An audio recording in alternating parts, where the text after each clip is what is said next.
जमील फारूकी जैसे लोगों को आप टच करोगे, दैट इज अनएक्सेप्टेबल। फिर आप क्या मैसेज क्या दे रहे हो पाकिस्तान को?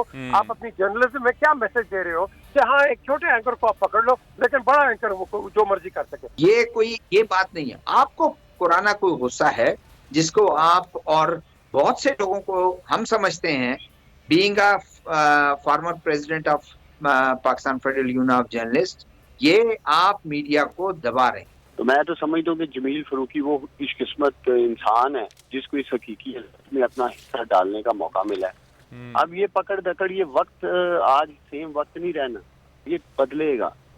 और फिर जब तारीख में ये सब कुछ लिखा जाएगा तो जमील फारूकी का भी नाम सुनहरी हरूफ में लिखा जाएगा। सब्सक्राइब करें और बेल दबाएं ताकि कोई खबर रह न जाए।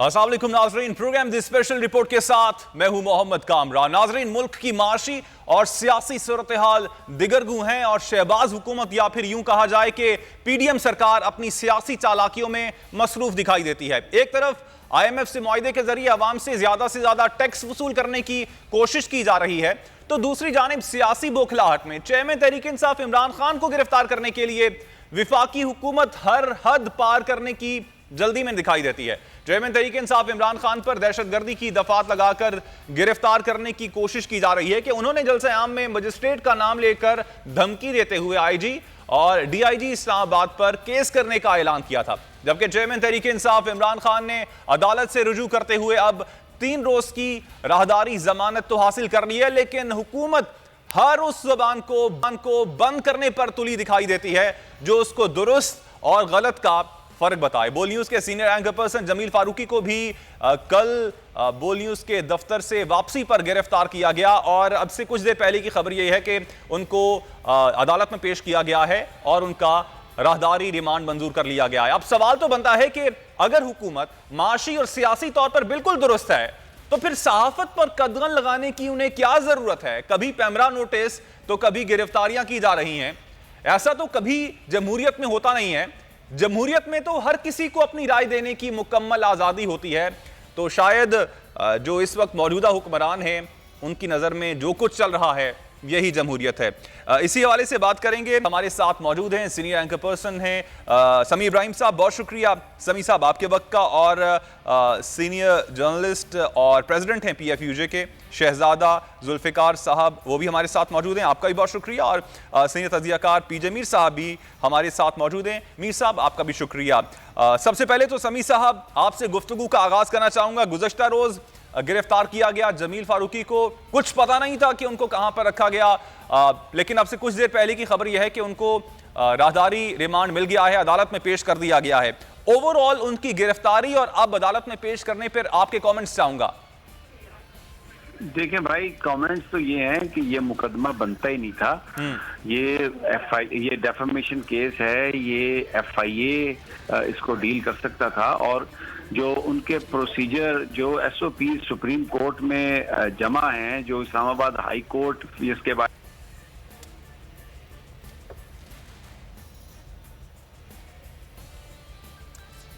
ठीक। समीर इब्राहिम साहब, आपसे आपकी आवाज़ हम तक सही तरह पहुंच नहीं पा रही है, आपसे एक बार फिर से हम राब्ता करेंगे। PJ मीर साहब भी हमारे साथ मौजूद हैं।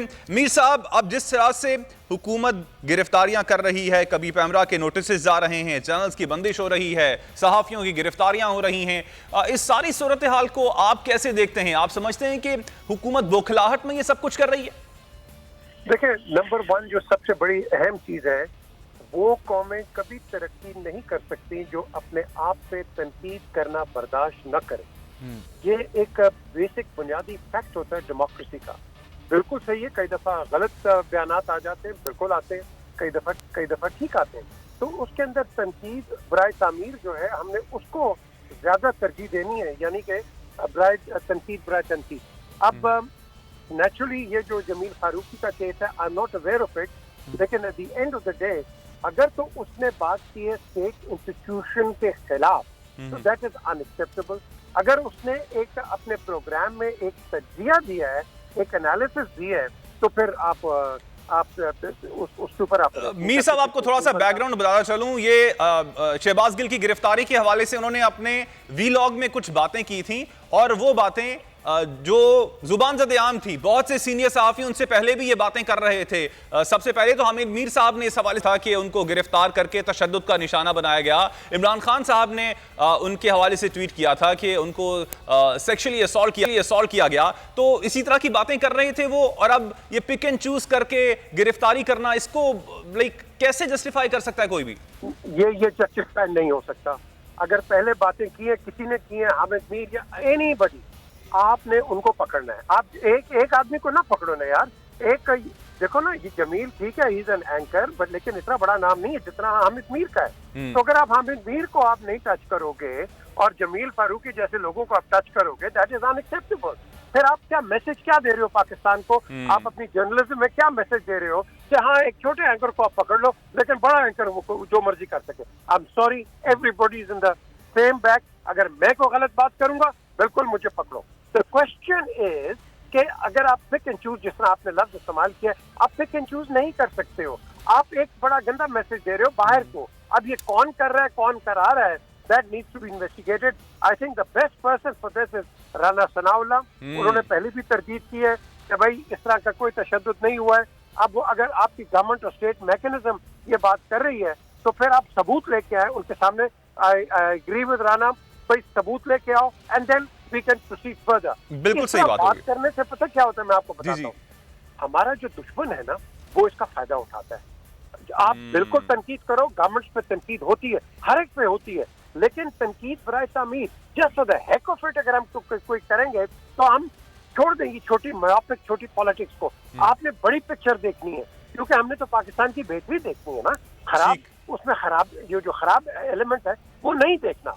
तो number 1, keep the army out of it, keep the courts out of it, keep the state mechanism out of it, and keep जो मर्जी आप करो। और बिल्कुल लेकिन इदारों को तनकीद का निशाना नहीं बनाना चाहिए। बिल्कुल आपका पॉइंट आ गया। मीर साहब हमारे साथ ही मौजूद रहिएगा। समी इब्राहिम साहब से एक बार फिर से राब्ता बहाल हो गया। समी साहब, आपकी भी जुबानबंदी की बहुत कोशिश की जाती रही, आपके खिलाफ भी ट्रेंड चलाते रहे, लेकिन जो सच है वो, उसकी आवाज, सच और हक की आवाज तो सामने आती ही है। अब जमील फारूकी ने जो कुछ कहा, इससे पहले बहुत से सीनियर एंकर्स इस हवाले से बात कर चुके थे, लेकिन जमील फारूकी को ही निशाना क्यों बनाया गया?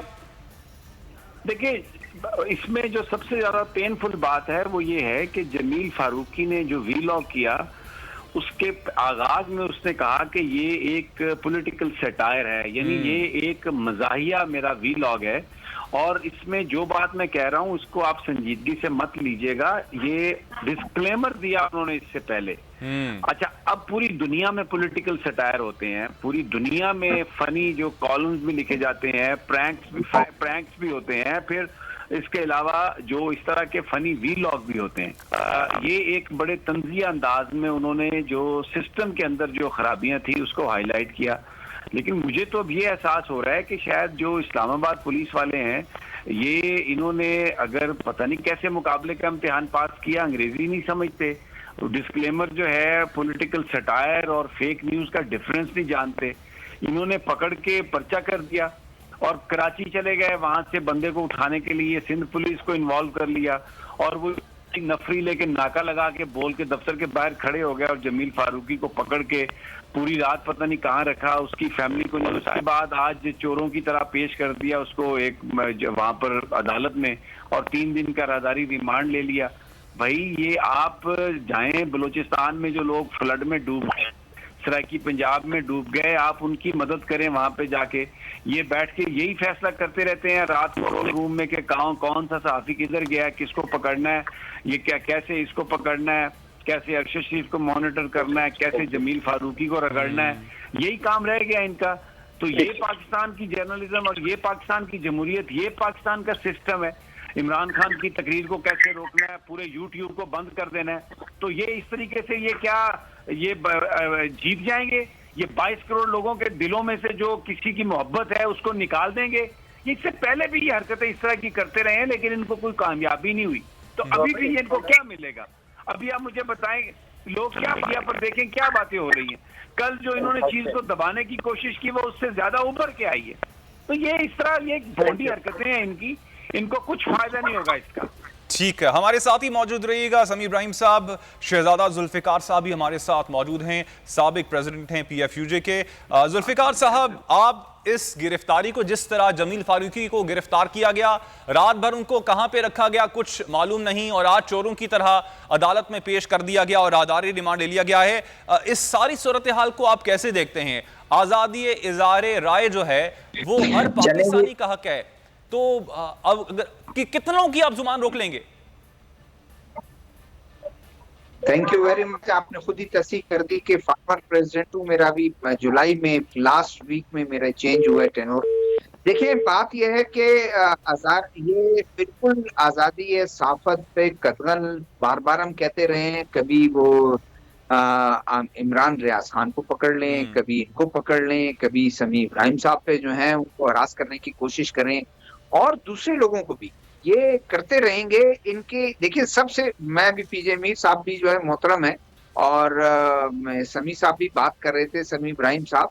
मैं उनसे रिपीट नहीं करना चाहता। मैं ये कहता हूं कि अगर उन्होंने कोई बात की थी, आप एक उसकी कंट्राडिक्शन दे देते। आप इस्लामाबाद पुलिस एक उसकी कंट्राडिक्शन दे देती और कह देती कि हमारा मौक़िफ़ इन्होंने जाने बगैर ये प्रोग्राम में इन्होंने कोई बात की है अपने वीलॉग में, प्रोग्राम में कोई, लिहाजा इसमें ये शामिल करें, और तमाम मीडिया को वो जो है डिसमिनेट कर देते, भिजवा देते, ताकि उनका मौक़िफ़ आ जाता। इतना, इससे ज्यादा कोई केस नहीं बनता। अगर उससे ज्यादा आप केस बना रहे हैं, इसका मतलब यह है कि आपकी नाराजगी सिर्फ उनकी इस बात पे नहीं है कि इस्लामाबाद पुलिस ने कोई ज्यादती की है, हरास किया है, उनको मारा पीटा है और उनको अब्यूज किया है। ये बात नहीं है। आपको पुराना कोई गुस्सा है जिसको आप और बहुत से लोगों को हम समझते हैं, being a former president of Pakistan federal union of journalist, एक ट्रेड यूनियन के ऐसे हम समझते हैं, रोजाना की बुनियाद पर ये डील कर रहे होते हैं। ये आप मीडिया को दबा रहे हैं, ये मीडिया को असल में आप उनकी जबान बंदी कर रहे हैं। मीडिया के लोगों को आप समझा रहे हैं कि कोई तनकीद आप हुकूमत पे नहीं करेंगे, आप हुकूमत जो कर रही है वो बिल्कुल ठीक कर रही है, आप हम कोई तनकीद बर्दाश्त करने के मूड में नहीं, और इससे ज्यादा और नहीं। बात यह है कि अगर चीजों को सुलझाना है, उन्होंने एक बात कर दी, आप उनका बोल को आप भिजवा देते कि बोल नशर कर देता उसमें अपनी बात उनकी कि इस्लामाबाद पुलिस की जी खबर आई है कि हमने कोई तशद्दुद नहीं किया, और ये लेकिन साथ में यह है कि इसी तरह की बातें बहुत से लोगों ने की, आपने उनके साथ कुछ नहीं किया। आपको गुस्सा किसी बात पर, किसी और बात पे है, और जो कुछ साफी कुछ लोग हैं जिनको वो समझते हैं, उनके नजरे में वो कटकते रहते हैं, वो समझते हैं कि ये तनकीद हम पे करते हैं, और वो तनकीद बिला वजह नहीं है, बिला वजह नहीं है तनकीद। देखिए, अभी पीजे मीर साहब ने कहा कि जब तक हम बर्दाश्त नहीं करेंगे तनकीद को, जमहूरियत का तस्वर जो है वो बिल्कुल आप कहें कि है ही नहीं तस्वर। अगर हम तनकीद को बर्दाश्त नहीं, अगर हम तनकीद को बर्दाश्त करेंगे तो आप तनकीद बर्दाश्त करें। जमहूरियत है ना, डिक्टेटरशिप तो नहीं है। बिल्कुल ऐसा ही है। तो ये बिल्कुल जमहूरियत का मतलब यही है कि हर किसी को बात करने का हक हासिल है, आज़ादी इज़हार राय है। हमारे साथ ही शहजादा जुल्फिकार साहब मौजूद रहे। इसी हवाले से वज़ीर आला खैबर पख्तूनख्वा महमूद खान ने भी जमील फारूकी की इस तरह हिरासत की शदीद मजम्मत की है, और उनका कहना था कि जमहूरी दौर में ऐसा नहीं होता है जिस तरह से ये इम्पोर्टेड हुकूमत कर रही है। बोल न्यूज़ के नुमाइंदा खुसूसी अब्बास शब्बीर से उन्होंने खुसूसी गुफ्तगू की, उनका क्या कहना था आपको दिखाते हैं। वज़ीर आला KP के हमारे साथ मौजूद हैं। सर, सियासी सूरत हाल को किस नज़र से देख रहे हैं? ये जो गिरफ्तारियों के खदशात हैं इमरान खान साहब के, इसको आप किस नज़र से देखते हैं? देखिए, बिस्मिल्लाहिर्रहमानिर्रहीम। इस तरह पहले तो मैं जमील फारूकी जो बोल TV के एंकर हैं, उनकी गिरफ्तारी को कंडेम करता हूँ। देखिए, किसी भी जमहूरियत में इस तरह के काम नहीं होते जिस तरह ये इम्पोर्टेड गवर्नमेंट कर रही है। मैं समझता हूँ ये बिल्कुल जमहूरियत नहीं है, और ना ये इस्लाम में है, ना जमहूरियत में ये जो लोग कर रहे हैं। तो जो भी एंकर गिरफ्तार होता है, हम सारे सबको मैं कंडेम करता हूँ। बाकी जो सूरत हाल है सियासी, उसके हवाले से मैं ये कहूँगा कि जितनी भी FIRs हो रही है ये गलत हो रही है, ये बिल्कुल नहीं होनी चाहिए। हर किसी को हक हासिल है, ये जमहूरियत है। पाकिस्तान के आईन के मुताबिक हर किसी को हक हासिल है कि वो बोले, खुल के बोले, वो अपने इज़हार राय उसके मुताबिक अपने इजहार करे, ख्याल जो भी उनके ख्यालात है वो खुल के बोले। तो मैं समझता हूँ, मैं इन सब चीज़ों को कंडेम करता हूँ। और जो खान साहब पे FIR हुई है, देखिए खान साहब रेड लाइन है हमारे लिए। मैं इन सब को कहूँगा कि ये ना करें, ये बिल्कुल आप गलत कर रहे हैं। आप जाए आवाम में फ्री एंड फेयर इलेक्शन करवाए और फिर पता चलेगा कि लोग आपके साथ क्या कर रहे हैं। जिस तरह कल कराची में हुआ है, सारे 11 पार्टी इकट्ठे होके अल्हम्दुलिल्लाह जीत कप्तान की हो गई। वज़ीर आला KP के हमारे साथ महमूद कहान का साहब का क्या कहना था वो आपने सुना। मुझे ब्रेक का कहा जा रहा है, ब्रेक से जब वापस आएंगे तो गुफ्तगू के सिलसिले को यहीं से ही आगे बढ़ाएंगे। आप हमारे साथ रहिएगा।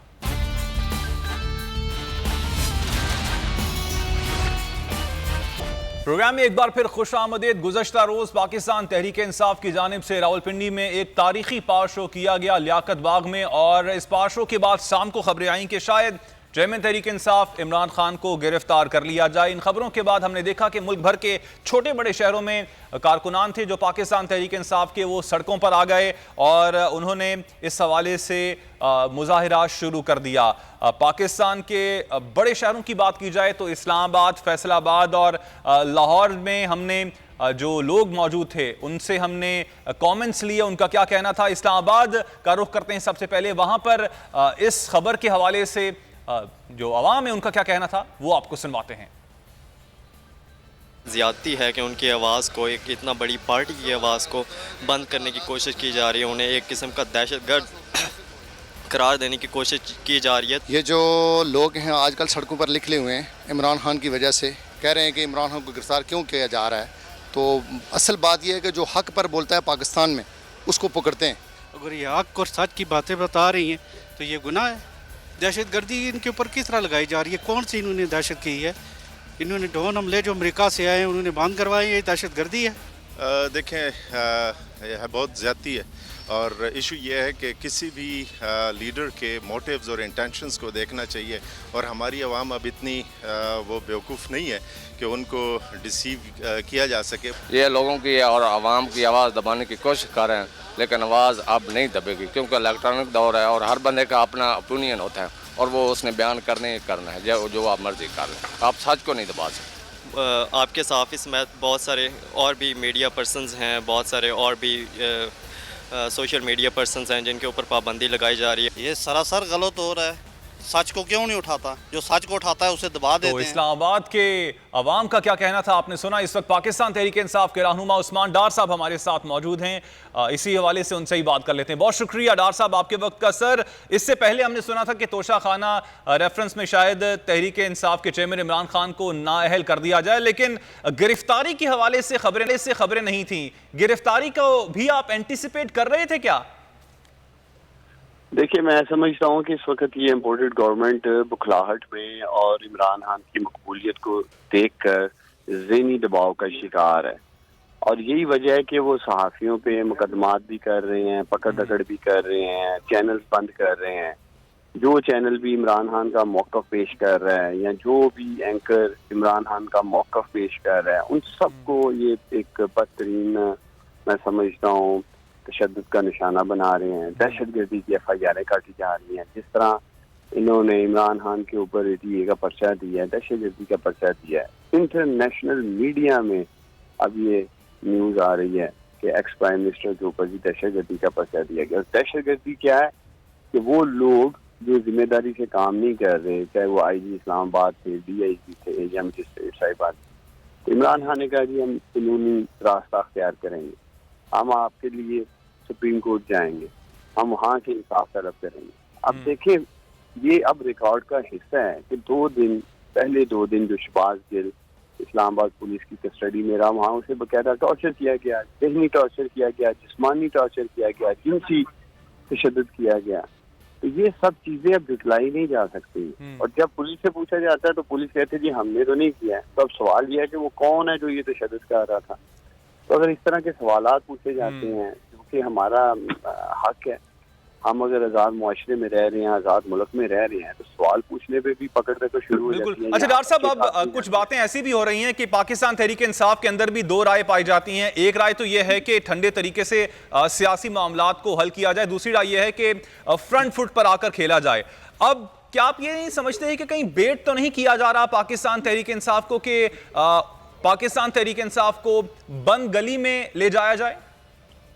देखिए, पाकिस्तान तहरीक इंसाफ में एक ही राय पाई जाती है और वो सब अपने लीडर इमरान खान के साथ खड़े हैं, उसकी पुश पे खड़े हैं कि हकीकी आज़ादी की तहरीक, हकीकी मायनों में हमने पाकिस्तान को इस ये जो एक फरसूदा निज़ाम है इससे निजात दिलानी, और उसके लिए जो बेहतरीन रास्ता है, आज भी इम्पोर्टेड हुकूमत के पास एक बेहतरीन रास्ता है इस इंतशार से भी बचने का, वो है नए इंतखाबात। जल्द से जल्द साफ और शफाफ इंतखाबात कराए जाएं और उसके बाद इन अजीम पाकिस्तानियों पे छोड़ दें जिसको वो देखना चाहते हैं। बुनियादी तौर पे 17 जुलाई को जब पंजाब के लोगों ने शरीफों का दड़न तख्ता किया सियासत का, तो ये बुखलाहट का शिकार हो गए। और कल कराची वालों को मैं सलाम पेश करता हूँ आपके चैनल से, कल जरदारी माफिया का सिंध में दड़न तख्ता किया है कराची वालों ने। अब इन सब की सियासी दुकानें बंद हो रही हैं और ये खौफजद हैं, इसलिए ये सारे इमरान खान के खिलाफ इकट्ठे हो गए। सवाल मैं आपके प्रोग्राम में ये उठाता हूँ कि पाकिस्तान की कोई ऐसी जमात रह नहीं गई जो इकट्ठे होकर इमरान खान और तहरीक इंसाफ के खिलाफ इलेक्शन लड़ रही हो और उनकी जमानतें जब्त हो रही हैं। इबरत शिकस्त हो रही है, शर्मनाक शिकस्त हो रही है। बिल्कुल, इस हवाले से सर हमने नेक्स्ट सेगमेंट में बात भी करनी है। मैं चाहूंगा कि आखिर में आपसे हमारे senior anchor person Jameel Farooqui को भी गिरफ्तार किया गया है, तो सर उस हवाले से आपके कमेंट्स चाहूंगा। जमील फारूकी साहब के हैं? जी, जमील फारूकी साहब को गुज़श्ता रोज गिरफ्तार किया गया सिंध से और आज उनका 2 रोज़ा राहदारी रिमांड भी मंजूर कर लिया गया है। पाकिस्तान के उन बहादुर बेटों की सफ में आ गए हैं जिसमें अरशद शरीफ हैं, साबिक जाकर हैं, आप बस नाम लेते जाएं जिनको इन्होंने सबको टारगेट किया। इमरान रियाज को ले ले, सभी को ले ले, रियाज बेग साहब को ले ले। तो मैं तो समझता हूँ कि जमील फारूकी वो खुशकिस्मत इंसान है जिसको इस हकीकी में अपना हिस्सा डालने का मौका मिला है। अब ये पकड़ दकड़, ये वक्त आज सेम वक्त नहीं रहना, ये बदलेगा। और फिर जब तारीख में ये सब कुछ लिखा जाएगा तो जमील फारूकी का भी नाम सुनहरी हरूफ में लिखा जाएगा। आज जो अपनी आवाज बुलंद कर रहा है, हक और सच के लिए खड़ा है, डटा है एक चट्टान की तरह आए हैं, लेकिन साथ साथ वो तारीख बना रहे हैं। और तारीख कभी इन लोगों को माफ नहीं करेगी जो एक जबर के साथ, एक बदतरीन तशद्दुद के साथ हरासा करके, खौफ पिलाकर एंकर्स को, टीवी चैनल्स को, पाकिस्तानियों को, इन सबको आवाज बंद करने की कोशिश की जा रही है। ये कुछ भी कर लें, ये सिलसिला रुकने वाला नहीं है। जो इम्पोर्टेंट बात यही है कि वक्त एक जैसा नहीं रहता है, बदलता जरूर है। बहुत शुक्रिया उस्मान डार साहब या बोल टेलीविजन को। तो अब कुछ बात कर लेते हैं गुज़श्ता रोज होने वाले ज़िमनी इंतखाब के हवाले से भी। कराची का हल्का NA 245 गुज़श्ता रोज वहां पर ज़िमनी इंतखाब हुए और पाकिस्तान तहरीक इंसाफ ने वहां पर मैदान मार लिया। जो हासिल करदा वोट थे पाकिस्तान तहरीक इंसाफ के जो कारकुन और उनके वहाँ से उम्मीदवार महमूद मौलवी साहब, उन्होंने 29,475 वोट हासिल किए और उनके मद्दे मुकाबिल जितनी भी पार्टीज थी मिलकर भी इतने वोट हासिल नहीं कर पाई। इसी हवाले से बात करेंगे। इस वक्त हमारे साथ मौजूद हैं पाकिस्तान तहरीक इंसाफ के रहनुमा और 45 से जीतने वाले उम्मीदवार महमूद मौलवी साहब। बहुत शुक्रिया महमूद साहब आपके वक्त का। और रेहान हाशमी साहब MQM पाकिस्तान के रहनुमा, वो भी हमारे साथ मौजूद हैं। महमूद मौलवी साहब, सबसे पहले तो आपका शुक्रिया और आपको बहुत बहुत मुबारक हो इस सीट के जीतने की। एंटिसिपेट कर रहे थे आपके आप जीत जाएंगे? जी भैया, मैं एंटिसिपेट कर रहा था कि मैं जीत जाऊंगा इस और ये जो है उसकी बहुत सारी वजूहत हैं कि जिस उस तरीके से जो मैं कहूँगा महंगाई हो रही है और चीज़ें इशू हो रही थी, उससे मुझे काफ़ी नज़र आ रहा था कि ये इलेक्शन PTI लीड करेगी, एक स्वीपिंग जिसको विक्ट्री होगी। पाकिस्तान तहरीक इंसाफ के चेयरमैन इमरान खान ने भी आना था, वो भी खिताब नहीं कर पाए थे, तो इस पे लगा था आपको कि शायद इमरान खान के ना आने की वजह से जो लोगों का टर्नआउट हो और आपकी तरफ झुकाव हो वो कम हो जाए? नहीं, देखिए मैं बताऊं, टर्नआउट कम जरूर हुआ है जो कि मैं कहूँगा टर्नआउट ज्यादा होना चाहिए चाहे किसी भी इलेक्शन में हो, क्योंकि जब तक टर्नआउट जो है, ये मेरी अपनी ओपिनियन है, मिनिमम टर्नआउट 50% एंड अबव होना चाहिए एक हेल्दी इलेक्शन प्रोसीजर के लिए और एक हेल्दी मैं कहूँगा कंपटीशन के लिए। ये 11% और 12% के टर्नआउट से मैं खुद सेटिस्फाइड नहीं हूँ।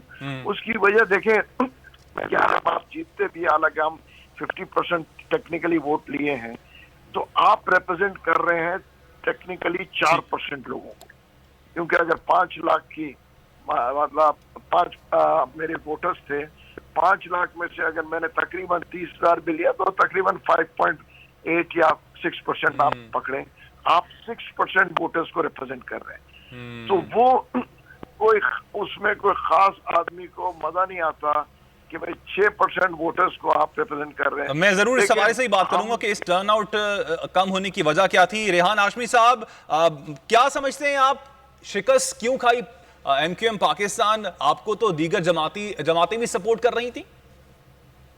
बिस्मिल्लाहिर्रहमानिर्रहीम। मैं पहले तो मैं महमूद मौलवी साहब को बहुत मुबारकबाद दूंगा और मैं दुआ गो हूँ कि इनको मौक़े फराहम हो और ये बेहतर तरीके से अपनी कॉन्स्टिट्यूएंसी को और कराची के इश्यूज को हाईलाइट कर सकें, जो सब हम सब की जिम्मेदारी है। इतना हारना एक वो होता है, लेकिन मैं इलेक्शन में बिल्कुल महमूद साहब ने बिल्कुल दुरुस्त कहा कि टर्नआउट जो एक्सपेक्टेड था वो उस तरह टर्नआउट नहीं रहा। बावजूद इस बात के एमक्यूएम को दीगर पॉलिटिकल पार्टी ने वर्बल जो है हिमायत तो जरूर की, लेकिन आपको भी इस बात का अंदाजा है जो लॉयल वोटर्स होते हैं वो अपनी ही पार्टी को उससे ज्यादा लॉयल होते हैं, वो दीगर पार्टी को अमूमी तौर पर वोट नहीं देते तावक्ते के कोई ज्वाइंट मुहिम ना शुरू की जाए। एमक्यूएम के वोट कम होने की मल्टीपल वजह हो सकती है, जो तो टूट फूट भी है, जो कि आपका वोट था वो पीएसपी में और पाकिस्तान तहरीक इंसाफ की तरफ भी चला गया, फिर आपकी जानिब भी है और दीगर जमातों की तरफ डिवाइड हो गया। जी ये तो फैक्टर है, लेकिन साथ में एक नैरेटिव जो क्रिएट हुआ है करंट सिनेरियो में, उस नैरेटिव का भी असर हो सकता है।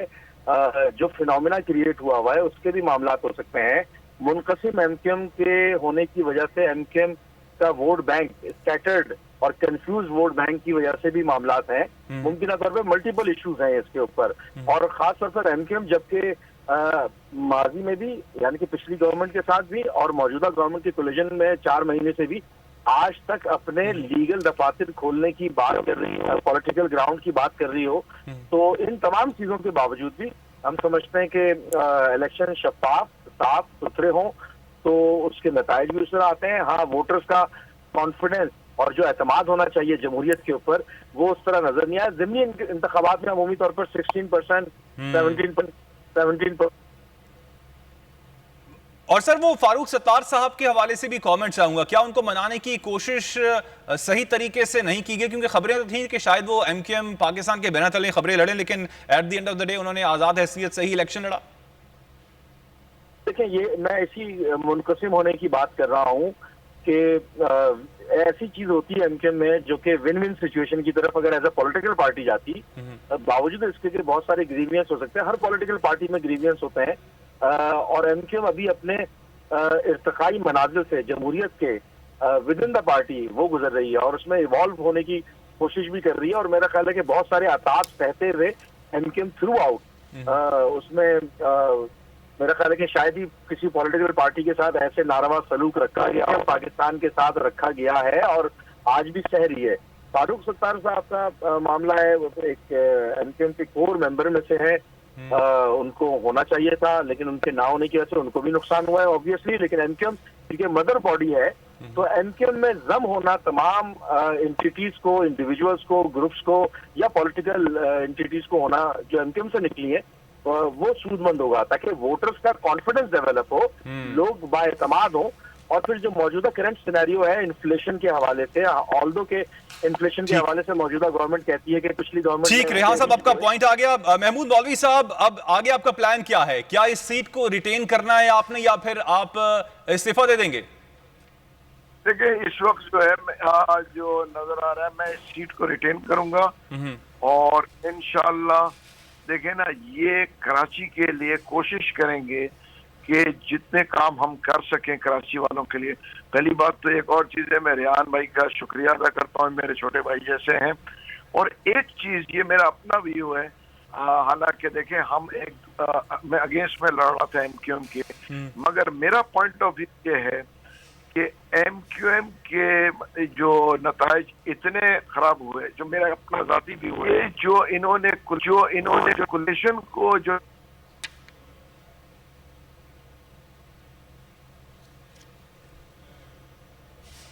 महमूद मौलवी साहब, आपकी आवाज हम तक सही तरह पहुंच नहीं पा रही है। अच्छा रिहान साहब, आगे अब 3 नशिस्तों पे ज़िमनी इंतखाब अब होने जा रहा है कराची की, तो उसके लिए क्या तैयारी है? आगे आप कोशिश करेंगे कि जो मुनकसिम वोट है उसको वापस एक जगह पे लाया जाए?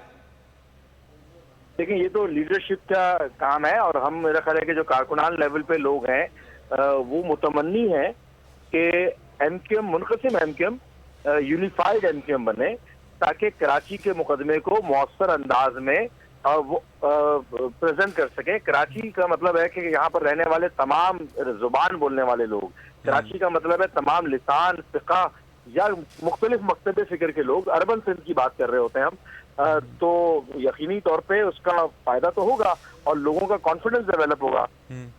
ठीक। अच्छा महमूद मौलवी साहब, लास्ट क्वेश्चन आपसे करना चाहूंगा। गो के पाकिस्तान तहरीक इंसाफ की सिंध में हुकूमत नहीं है, लेकिन कराची की 22 में से 11 नशिस्तें इस वक्त पीटीआई के पास ही हैं। आपका प्लान क्या है कराची के हवाले से? कराची की हालत को कोई भी दुरुस्त करने के लिए तैयार नहीं है।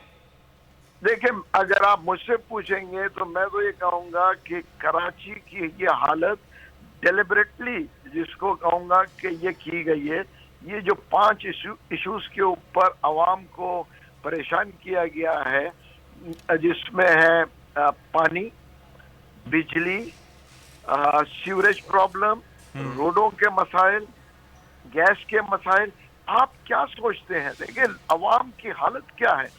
एक आदमी रात को उसके घर पे बिजली ना हो, सुबह उठे गैस ना हो चाय बनाने, घर में पानी ना हो, उसको छोड़ के वो रोड सड़क पे निकले तो सड़क की हालत के उसको चलना मुश्किल या बट अनफॉर्चुनेट बात यह है कि ये सारे मसाइल हर जमात गिनवाती है, लेकिन उसको सही कैसे करना है और वो कब करेगी, इस हवाले से कोई बात नहीं करता। एक बार फिर से महमूद मौलवी साहब, आपको बहुत बहुत मुबारक हो आपकी सीट की, बहुत शुक्रिया आपके वक्त का। रेहान हाशमी साहब, आपने वक्त दिया, बोलते का शुक्रिया। मुझे क्लोजिंग का कहा जा रहा है। नाजरीन, उम्मीद करते हैं कि आज का प्रोग्राम आपको पसंद आया होगा। मुझे मोहम्मद कामरान को दीजिएगा इजाजत। अल्लाह ने के बाद।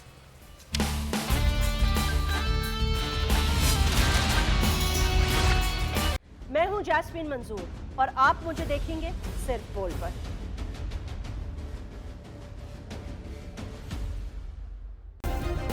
सब्सक्राइब करें और बेल दबाएं ताकि कोई खबर रह न जाए।